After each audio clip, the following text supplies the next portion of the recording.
안녕하세요. 동키즈 종영입니다. 오늘은 제가 여러분들과 함께 릴렉스하는 시간을 가지기 위해 이렇게 앞에 책과 ASMR 컨텐츠를 준비해봤습니다.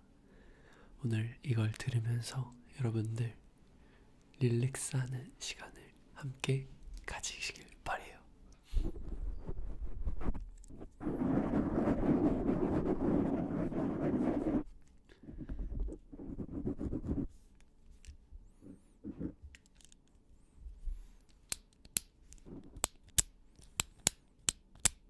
오늘 제가 여러분들과 함께 읽을 책은요, 엄지공주라는 책입니다. 다들 이 책 아시죠? 오늘 한번 여러분과 함께 읽으면서 릴렉스를 해보도록 하죠. 엄지공주. 옛날에 아주 작은 아이를 무척이나 갖고 싶어하는 한 여인이 있었다. 하지만 이 여인은 어디에 가면 아이를 구할 수 있는지 알지 못했다. 그래서 늙은 마녀를 찾아가서 물었다. 아주 작은 아이를 하나 갖고 싶은데 어디에 가면 아이를 찾을 수 있는지 말해주세요. 저런, 그건 아주 쉬워. 여기 보리씨앗을 하나 주지. 하지만 이건 농부가 밭에서 키운 보리씨앗이라든가 닭이 쪼아먹는 것들과는 달라. 화분에 이걸 심어두고 어찌 됐는지 보라고. 마녀는 그렇게 말했다. 아, 감사해요. 여인은 마녀에게 12페니를 주고 집에 오자마자 그 보리씨앗을 화분에 심었다. 씨앗은 꽤나 빨리 자라서 곧 커다란 꽃을 피웠다. 튤립꽃처럼 보였다. 하지만 여전히 봉우리인 채로 꽃잎을 꽉 다물고 있었다. 여인이 말했다.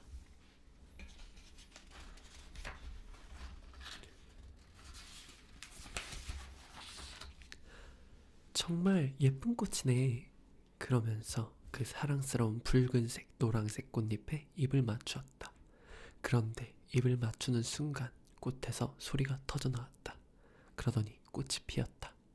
아니나 다를까 튤립꽃이었다. 한가운데 연두색 꽃수술 위에 아주 작은 소녀가 앉아 있었다. 소녀는 예쁘고 고와 보였다. 하지만 엄지보다도 크지 않았다. 그래서 여인은 이 아이를 엄지공주라고 불렀다. 반짝반짝 빛나는 호두 껍데기를 요람으로 삼았다. 이부자리는 파란색 바이올렛 꽃잎으로 만들고 장미꽃잎으로 덮어주었다. 소녀는 밤에 그렇게 잠을 잤다. 낮에는 여인이 꽃으로 둘러싼 접시에 놓아준 탁자에서 놀았다. 꽃줄기는 큼지막한 꽃잎이 둥둥 떠다니는 물에 담겨 있었다. 엄지공주는 그 꽃잎을 배로 하얀색 말털 한 쌍을 노로 삼아 접시에 멋진 풍경을 가로지으며 노를 저을 수 있었다. 소녀는 노래도 부를 줄 알았다. 목소리는 누구보다 부드럽고 달콤했다. 어느 날 밤, 요람에 누워있는데 큼직한 두꺼비 한 마리가 망가진 창문 틈으로 펄쩍펄쩍 뛰어들어왔다. 이 흉측하며 끈적끈적하고 큼지막한 두꺼비는 빨간 장미 꽃잎 속에 잠들어 있는 엄지공주에게 곧장 뛰어내려갔다. 이 두꺼비는 좋아서 쾌재를 불렀다. 엄지공주가 자고 있는 호두 껍데기를 움켜잡고 창문 밖으로 펄쩍 뛰어 마당으로 나갔다. 마당에는 폭넓은 시냇물이 흐르고 시내 둑을 따라 진흙탕이 있었다. 이 두꺼비는 바로 거기에서 아들과 함께 살았다. 이런 아들은 자기 어미하고 비슷하게 끈적끈적하고 끔찍했다. 어미 두꺼비가 주의를 주었다. 큰 소리 내지 마라. 그랬다가는 이 아이가 깨겠다. 우리한테서 도망갈 수도 있어. 이 아이는 백조 깃털만큼이나 가볍거든. 시냇물 속 넓은 수련잎 안에 놓아두어야 해. 거기에서는 우리가 진흙 속에 너희 두 사람이 살 멋진 방을 만드는 동안 달아나지 못할 거야. 시냇물 속에는 입 넓은 초록색 수련이 많이 자라고 있었는데 꼭 물 위에 둥둥 떠 있는 것처럼 보였다. 둑에서 가장 멀리 떨어진 잎이 가장 컸기에 어미 두꺼비는 바로 그 이파리에 엄지소녀 같은 호두 껍데기를 가져다 놓았다. 다음날 아침 이 가엾은 어린 것이 깨어났다. 자신이 어디에 있는지 깨닫고는 쓰디쓴 눈물을 흘렸다. 온통 큼지막한 초록잎으로 둘러싸인 물뿐이었다. 물가로 다가갈 방법이 전혀 없었다. 어미 두꺼비는 진흙 속에 앉아 초록 등심초와 노란 수련으로 새 며느리에게 보여줄 방을 최고로 며치게 꾸몄다. 문득 어미 두꺼비와 못생긴 아들이 엄지공주가 서 있는 이파리로 헤엄쳐왔다. 둘은 그 예쁜 침대를 가지러 왔다.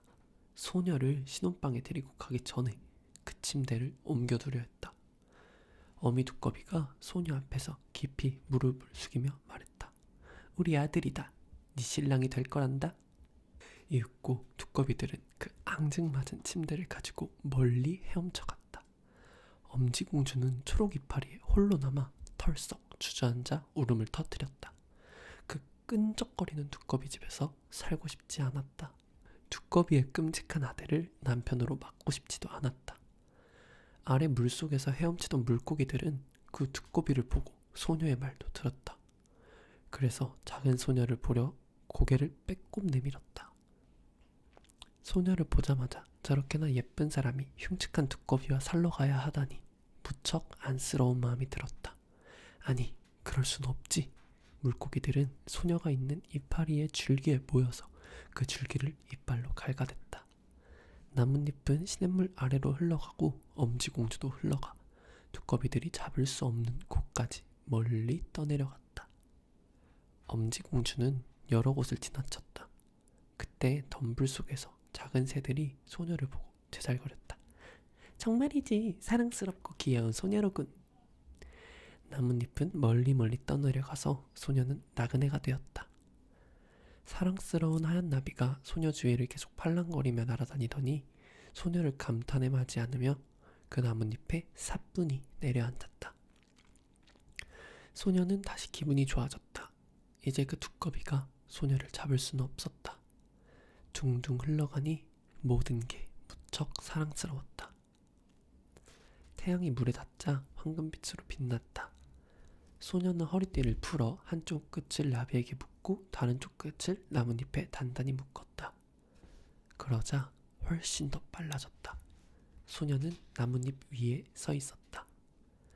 그런데 문득 커다란 왕풍뎅이 한 마리가 옆으로 날아가다 소녀를 흘끗 보았다. 즉시 발톱으로 소녀의 그 가느다란 허리를 움켜잡고는 한 나무로 날아갔다. 그 초록색 나뭇잎은 시냇물 아래로 흘러가고 나비도 나뭇잎과 같이 흘러갔다. 나비는 묶여 있었기에 풀려날 수가 없었다. 이런, 풍뎅이가 사랑스러운 엄지공주를 나무로 끌고 갔을 때 소녀는 얼마나 놀랐을까? 하지만 소녀는 그 착한 하얀 나비를 나뭇잎에 묶어두었기에 정말이지 무척 미안했다. 달아나지 못한다면 굶어 죽을 수밖에 없기 때문이었다. 하지만 왕풍뎅이는 그런 걸 신경 쓸 위인이 아니었다. 소녀를 나무의 제일 커다란 잎에 앉혀두고 소녀에게 꽃에서 꿀을 따다주면서 풍뎅이를 조금도 닮지 않았다며 소녀가 예쁘다고 말했다. 잠시 후 그 나무에 사는 다른 풍뎅이들이 모두 찾아왔다. 소녀를 빤히 쳐다보며 암컷 풍뎅이들이 자기들 더듬이를 비비며 말했다. 저런, 다리가 고작 2개뿐이네. 정말 불성사납다. 하지만 엄지공주는 한결같이 사랑스러웠다. 소녀를 데리고 날아간 왕풍뎅이조차 그것을 알았다. 하지만 한 마리도 빠짐없이 계속해서 소녀가 추하다고 소리쳤다. 마침내 왕풍뎅이도 그 말에 동의하고는 소녀와 어울리려 하지 않았다.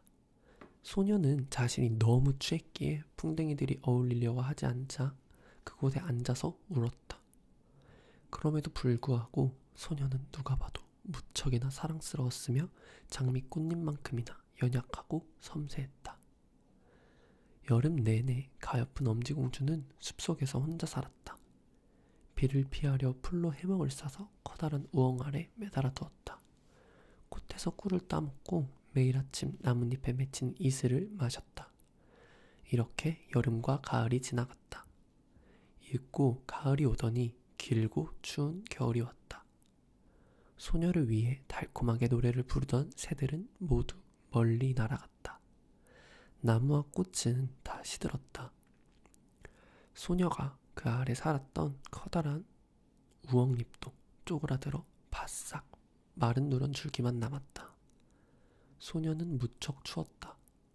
옷은 낡아 실오라기만 남은 데다 소녀는 무척이나 호리호리하고 연약했기 때문이다. 가엾은 엄지공주는 얼어 죽을 것이다. 눈이 내리기 시작했다. 눈송이 하나가 소녀를 칠 때마다 삽 한가득 눈을 맞은 것 같았다. 우리는 키가 크지만 소녀는 고작 1인치 정도였다. 소녀는 시든 나뭇잎을 몸으로 감쌌지만 온기를 조금도 느낄 수 없었다. 추위에 바들바들 떨었다. 이제 소녀는 숲 끝자락에 도착했는데 그곳에 넓은 들판이 펼쳐져 있었다. 하지만 오래전 추수가 끝났기에 꽁꽁 땅에 바싹 마르고 앙상한 구루터기만 삐쭉 나왔을 뿐이다. 소녀가 드넓은 숲속에서 당황해하며 추위에 어찌나 떨었는지 문득 밭에 사는 쥐의 문 앞에 이르렀다. 이 들쥐는 그루터기 한가운데 작은 구멍에서 따뜻하고 아늑하게 살았다. 창고 가득 곡식이 있고 어마어마한 부엌과 음식 창고도 있었다. 가엾은 엄지공주는 그 문 앞에 거지처럼 서서 보리를 조금만 달라고 애원했다. 지난 이틀 동안 먹은 게 아무것도 없었다. 저런 불쌍한 어린 것, 들쥐가 말했다. 알고 보니 이 들쥐는 마음이 따뜻한 노파였다. 들쥐는 엄지공주가 퍽 마음에 들어 이렇게 말했다. 네가 괜찮다면 겨우내 나와 함께 지내도 괜찮아. 그 대신에 내 방을 깨끗하게 정리해주고 나한테 이야기를 들려주면 돼. 난 이야기를 무척 좋아하거든. 엄지공주는 이 친절하고 나이든 들쥐가 부탁한 대로 해주며 좋은 시간을 보냈다. 들쥐가 말했다. 곧 손님이 올 거야. 일주일에 한 번 우리 이웃이 나를 보러 온단다. 그 손님은 나보다 사는 형편이 훨씬 나아. 집에 방도 다 크고 근사한 검은 벨벳 코트를 입지. 네가 그 사람을 남편으로 맞으면 너는 보살핌을 잘 받게 될 거야. 하지만 그 손님은 앞을 보지 못해. 너는 그 손님한테 네가 아는 제일 좋은 이야기를 들려줘야 할 거야. 엄지공주는 이 제안이 마음에 들지 않았다. 그 이웃이 두더지였기에 관심도 두지 않았다. 두더지는 검은색 벨벳 코트를 입고 찾아왔다. 들쥐는 이 두더지가 얼마나 돈이 많고 지혜로운지, 그리고 두더지의 집이 자기 집보다 20배나 크다고 떠들어댔다. 하지만 아는 것이 그렇게 많아도 태양과 꽃에 대해서는 전혀 알지 못했다. 한 번도 눈길을 준 적이 없었기에 그런 것에 대해 할 말이 딱히 없었다. 엄지공주가 노래를 부를 때가 되어 풍뎅이 풍뎅이야 집으로 멀리 날아라, 그리고 수도승이 길을 떠나다를 불렀다. 두더지는 달콤한 이 목소리에 푹 빠지고 말았지만 아무런 말도 하지 않았다. 퍽이나 신중한 두더지였다. 두더지는 자기 집 땅에서 이 둘의 집까지 긴 굴을 파놓았다. 들쥐와 엄지공주가 내킬 때마다 이용해도 좋다고 했다. 하지만 터널에 죽은 새가 있는데 놀라지 말라고 주의를 주었다. 깃털과 부리가 달린 완벽한 새였다. 겨울에 접어들었을 때 얼마 전에 죽은 게 틀림없었다. 새는 터널 한가운데 묻혔다. 두더지는 입에 썩은 나무 횃불을 물었다. 어둠 속에서 그것이 모닥불처럼 환하게 빛을 냈다. 앞장서서 길고 어두운 통로를 비추었다. 그 죽은 새가 있는 곳에 도착했을 때 두더지는 그 널찍한 코를 천정에 대고 햇빛이 떨어져 내리게 커다란 구멍을 냈다. 바닥 한가운데 죽은 제비가 사랑스러운 날개를 접고 고개를 깃털 속에 묻고 있었다. 이 가여운 새는 확실히 추워서 죽은 게 틀림없었다. 소녀는 제비가 무척 안쓰러웠다. 여름 내내 노래하며 제잘거렸던 그 작은 새를 무척 좋아했었다. 하지만 두더지는 새를 그 짧은 다리로 툭 차고는 말았다. 이제 더 이상 지지배배 울어대지 않겠군. 비참하게도 작은 새로 태어나다니. 다행스럽게도 내 아이들은 아무도 새가 될 리가 없어. 새들은 고작 지지배배 울어대기만 하니 겨울이 오면 죽기에 딱 십상이야. 들쥐도 맞장구를 쳤다. 그래요. 치당하신 말씀이에요. 당신은 참 현명해요. 겨울에 지지배배 울어대봤자 새한테 무슨 소용이에요. 배고파 얼어 죽겠는데 말이에요. 그래도 그걸 아주 대단하다고 여기는 것 같더라고요. 엄지공주는 잠자코 있었다. 일행이 등을 돌렸을 때 소녀는 허리를 숙여 새머리를 감싸고 있는 깃털을 옆으로 살며시 쓰다듬고는 감은 눈에 입을 맞추었다. 그러고는 혼잣말을 했다. 여름에 내게 무척이나 아름다운 노래를 불러준 그 새일지도 몰라. 나를 얼마나 기쁘게 해주었는데 사랑스러운 새야. 두더지는 햇빛이 들어오게 했던 구멍을 막았다. 그러고는 둘을 데리고 집으로 갔다. 그날 밤 엄지공주는 한숨도 잘 수 없었다. 그래서 일어나 지푸라기로 커다란 덮개를 짰다. 그것을 그 죽은 새에게 가지고 가서 덮어주었다. 그러면 차디찬 땅속에 따뜻하게 누워있을 것이다. 소녀는 들쥐의 방에서 찾아낸 부드러운 엉겅퀴 줄기로 제비를 잘 여며주었다. 안녕, 사랑스러운 작은 새야. 안녕. 그리고 지난 여름 아름다운 노래를 불러줘 고마워. 나무들이 온통 푸르고 태양이 우리를 따뜻하게 비추었을 때 말이야. 소녀는 새의 가슴에 머리를 내려놓았다. 그런데 가슴이 마치 안에서 무언가 두드리고 있는 것처럼 살며시 뛰는 게 느껴졌다. 새의 심장이었다. 새는 죽지 않았다. 추위로 그저 말을 할 수 없을 뿐이었다. 이제 몸이 따뜻해져서 다시 살아났다. 가을의 제비들은 모두 따뜻한 나라로 날아간다. 하지만 너무 늦게 출발해 추워지면 마치 죽은 것처럼 뚝 떨어져 내려 그대로 눕는다. 그러면 차가운 눈이 제비를 덮어버린다. 엄지공주는 너무 놀라 몸을 떨었다. 자신의 1인치 키에 비하면 새는 엄청나게 크고 어마어마했다. 하지만 소녀는 용기를 끌어모아 이 가엾은 새 주위로 따뜻한 것을 좀 더 넣어주고 자기 침대를 덮어놓은 박하 나뭇잎을 가져다가 새의 머리 위에 덮어주었다. 다음 날 밤 다시 슬금슬금 밖으로 나가 새에게 갔다. 새는 이제 살아났다. 하지만 너무 허약해서 잠깐 동안 눈을 뜨고 소녀를 가까스로 볼 뿐이었다. 소녀는 새 옆에서 횃불 하나를 들고 있었는데 그게 유일한 불길이었다. 병약한 제비가 말했다. 고마워 사랑스러운 소녀야. 몹시 따뜻했어. 곧 다시 튼튼해져서 따뜻한 햇볕 속을 날 수 있을 거야. 이윽고 소녀는 꽃잎에 물을 담아 제비에게 가져다 주었다. 제비는 물을 마시고는 가시던 불에 날개 하나를 다쳤다는 이야기를 들려주었다. 그 때문에 친구들이 멀리 날아갔을 때 친구들만큼 빨리 날 수가 없었던 것이었다. 그러다 마침내 땅으로 떨어졌다. 그것만 기억에 났다. 어찌하여 소녀가 있는 곳에 왔는지 전혀 알지 못했다. 제비는 겨우내 그곳에 머물렀다. 엄지공주는 제비에게 친절했으며 사랑스럽게 보살펴 주었다. 들쥐라든가 두더지에게는 아무런 말도 하지 않았다. 둘 다 이 불운한 제비를 좋아하지 않았기 때문이다. 봄이 오고 태양이 땅을 따뜻하게 덮여주자 제비는 작별 인사를 할 때라고 말했다. 두더지가 천정에 뚫어두었던 구멍을 엄지소녀가 다시 열자 태양이 둘을 쨍하니 비추었다. 제비는 자신과 함께 가자고 했다. 엄지공주는 제비 등에 올라타서 푸른 숲을 멀리 날아갈 수도 있었다. 하지만 엄지공주는 자신이 그렇게 떠난다면 들쥐노파가 몹시 마음 아파할 것이란 걸 알았다. 그래서 이렇게 말했다. 아니, 난 갈 수 없어. 그러자 제비가 말했다. 잘 있어, 잘 있어, 착한 소녀야.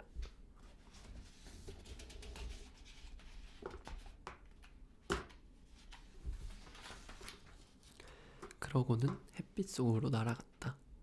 제비가 가는 모습을 지켜보자 소녀는 눈물이 흘러나왔다. 불쌍한 제비를 퍽 좋아했다. 제비가 지저귀며 푸른 숲으로 날아갔다. 엄지공주는 몹시 풀이 죽었다.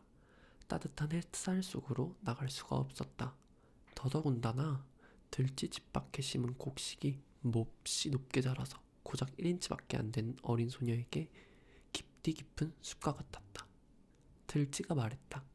너는 올여름에 혼숙감을 마련해야 해. 검은 벨벳 코트를 입은 그 역겨운 두더지 이웃이 엄지공주에게 청혼을 했기 때문이었다. 두더지의 아내가 되면 모직 마직 천이 다 있어야 해. 침구와 옷장도. 엄지공주는 물레를 돌려야 했다. 들쥐는 거미 4마리를 시켜 밤낮으로 소녀를 위해 옷감을 짜라고 했다. 두더지는 매일 밤 찾아왔다. 두더지는 태양이 지금 땅을 돌덩이처럼 딱딱하게 구워서 여름이 끝날 때 무척 뜨거울 것이라는 말을 자주 했다. 그렇다. 여름이 지나가자마자 두더지는 엄지공주와 결혼을 할 것이다. 하지만 소녀는 따분한 두더지가 조금도 좋지 않았기에 그 말이 전혀 마음에 들지 않았다. 매일 아침 해가 뜨고 매일 저녁 해가 지면 소녀는 문 밖으로 몰래 빠져나오곤 했다. 산들바람이 불어 이삭을 헤쳐놓으면 파란 하늘 조각이 언뜻언뜻 보였다. 집 밖이 얼마나 환하고 멋진지, 좋아하는 제비를 다시 볼 수 있으면 얼마나 좋을까 꿈을 꾸었다. 하지만 제비는 돌아오지 않았다. 틀림없이 제비는 저 멀리 사랑스러운 푸른 숲속에서 날고 있을 것이다. 가을이 되자 소녀의 혼숙감이 전부 다 준비되었다. 들쥐가 소녀에게 말했다. 결혼식이 4주 남았구나. 하지만 소녀는 울음을 터뜨리며 그 지긋지긋한 두더지를 남편으로 삼을 수 없다고 말했다. 들쥐가 나무랐다. 이윽고 결혼식 날이 되었다. 두더지는 엄지공주를 집으로 데려가려 왔다. 두더지가 햇빛을 싫어하기 때문에 다시는 따뜻한 햇볕 속으로 절대 나오지 못하고 깊은 땅 속에서 살아야만 할 것이다. 불쌍한 어린 소녀는 몹시 상심해서 찬란하게 빛나는 태양에게 작별 인사를 해야 했다. 들쥐는 적어도 문가에서 밖을 내다보기는 해주었다.